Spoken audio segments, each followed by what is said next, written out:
Gen Z has some very interesting ideas about where to go for a first date. More on that in a moment, but we have to bring in the expert because I am far from it. Kelly Goldstein is the founder of Catch Me a Catch, which is her own dating website. And you play matchmaker a lot, Kelly. Welcome to the show. I do. Thank you so much, Richard. I have done this now for many years and turned it into a business about 2 years ago. So did you find yourself like, hey, I really want to help this friend, and oh wait, this person, I'm going to put these two together. You said, wait a minute, I could actually make a living out of this. Absolutely. It was really, the business was based upon my own successful experience, meeting my second husband through Match.com. And I had many friends that came to me and said, how did you do it? Where did you find him? And I explained that it's almost like having another full-time job. It takes a lot of time to find people that you would like to actually go on a date with or even speak to. So it really came from my own experiences and sharing that with friends where I said, you know what, if I can do this for you, maybe I could do it for other people as well. Very interesting, because I think there's this stigma a little bit with online dating. I think people are so fearful of it. They're also sometimes afraid of being paired up. They want it to all happen naturally, but most relationships really don't always happen so naturally, right? They really don't. And I think that people put unrealistic expectations as to what they are looking for.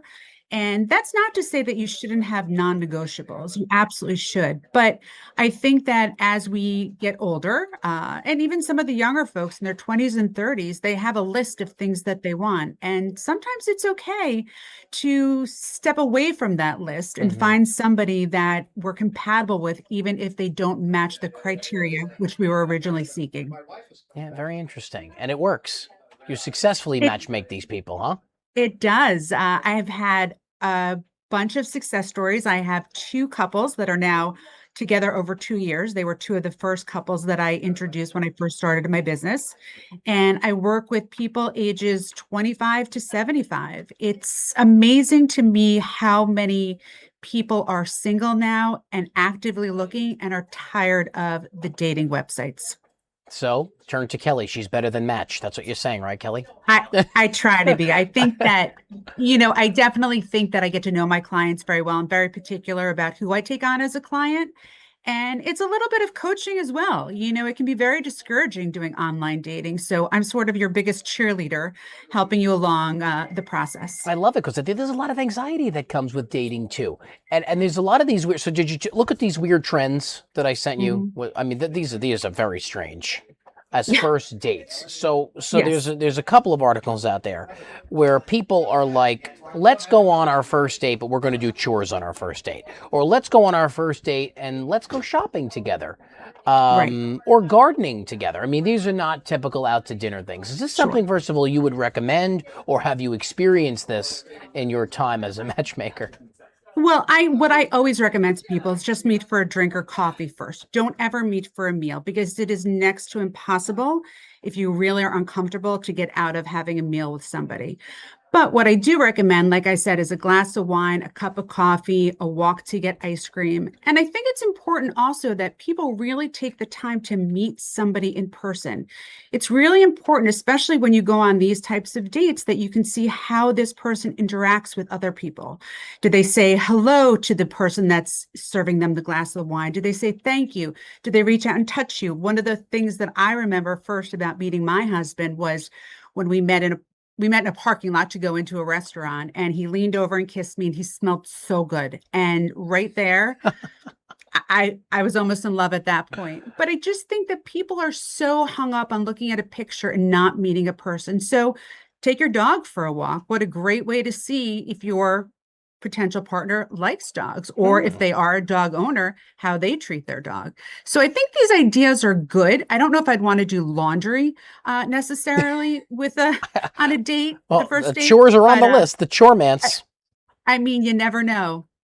70% of single Americans, I'm reading this here, would go on a first date at a fast food restaurant. What do you think about that? I'm not going to say that's Which probably going to one? happen in Westchester County. No, Um, definitely. Oh, Chick-fil-A, by the um, way, is the one that comes well, that's number I one. saw that Chick-fil-A was the most popular for that. So, and I think the closest one to us is in Norwalk. So I maybe I'll just have to go hang out there and see Well, if I up in can find. Westchester, we're in the city, so we have plenty here in the city that they can Ah, go to. perfect. I'll come hang out with them in the city then. I guess maybe it's just all about the experience and what kind of experience the two of you may be looking for, and maybe not necessarily blowing somebody away on the first date sets that standard a little lower. Yeah, I absolutely think so. And I just think it's a great way to really get to know somebody. I think, again, as I mentioned before, most people don't move beyond somebody's picture. They immediately will say, nope, nope, nope, Hmm. nope, nope.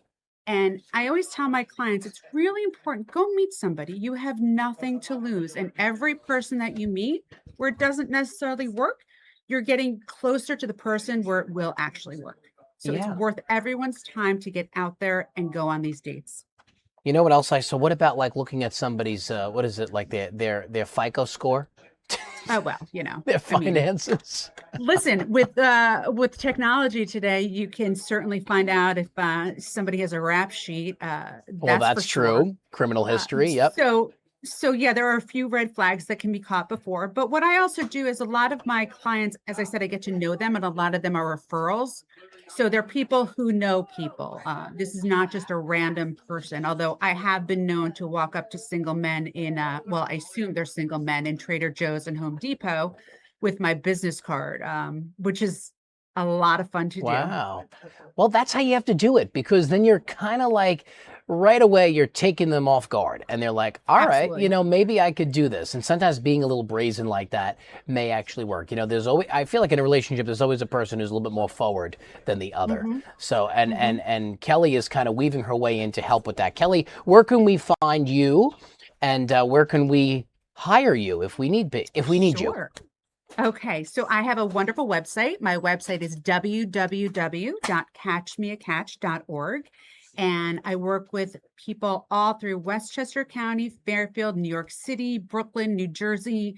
I even now have some clients in Florida. So I would be happy to work with anyone that's interested. I also do 15-minute free calls so we can just chat about my services and Oh, how it nice. works. 15 minutes free. Can't beat that. Look at Everybody that. loves free. All right. And Absolutely. you'll catch them a catch. Thank you, Kelly Great. Goldstein. Thanks, Appreciate your Richard. time today. My pleasure.